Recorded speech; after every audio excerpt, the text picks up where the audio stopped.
নবাবী আমলের স্থাপত্য আহসান মঞ্জিল। আহসান মঞ্জিল নবাবী আমলের প্রাচীন স্থাপত্য নিদর্শন। এটি বুড়িগঙ্গা নদীর তীরে পুরান ঢাকার ইসলামপুরে অবস্থিত। এটি ঢাকার নবাবদের বাসভবন ও প্রশাসনিক কেন্দ্র হিসেবে ব্যবহৃত হতো। নবাব আব্দুল গনির পিতা কাজা আলিমুল্লাহ 1830 সালে ফরাসিদের নিকট থেকে বাড়িটি ক্রয় করেন, যা ফরাসিদের কুঠি হিসেবে ব্যবহার করা হতো। পরবর্তীতে নবাব আব্দুল গনি ও সুরমা প্রাসাদটি পুনর্নির্মাণ করে তার পুত্র খাজা আহসান উল্লাহর নামানুসারে নামকরণ করেন আহসান মঞ্জিল। এই আহসান মঞ্জিলে দেশি বিদেশি রাষ্ট্রপ্রধান, নেতৃস্থানীয় ব্যক্তিবর্গ, কবি, সাহিত্যিক, জ্ঞানীগুণী পণ্ডিতবর্গ আতিথ্য গ্রহণ করেছেন। ভবনটি তখন জনকলরবে মুখরিত থাকত। পরবর্তীতে নবাবদের অভ্যন্তরীণ কোন্দল ও ঋণগ্রস্তের কারণে পূর্বের অর্জিত গর্ব হারাতে বসে এবং ক্রমেই তা ক্ষীণ হয়ে যায়। শেষ পর্যায়ে 1949 সালে নবাব হাবিবুল্লাহ কেন্দ্রীয় মন্ত্রী পরিষদ সদস্যদের আহসান মঞ্জিলে এক মধ্যাহ্নভোজের আয়োজন করেন, আর এটিই ছিল এই ভবনের সর্বশেষে অনুষ্ঠান। 1985 সালের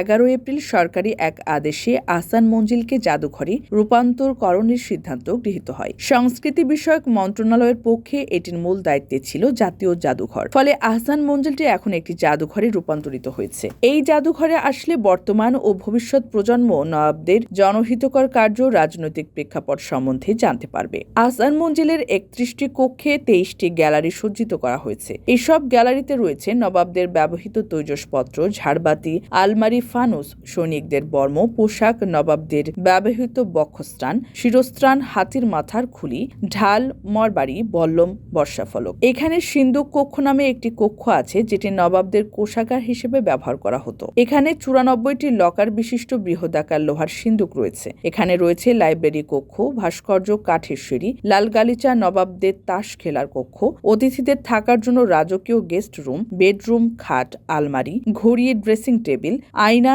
তাক, চেয়ার টেবিল, কেরোসিন বাতি, হারিকেন, চুল্লি, সার্চ বাতি, কেরোসিন চালিত পাখা, কাচের লাইট, মোমবাতি স্ট্যান্ড।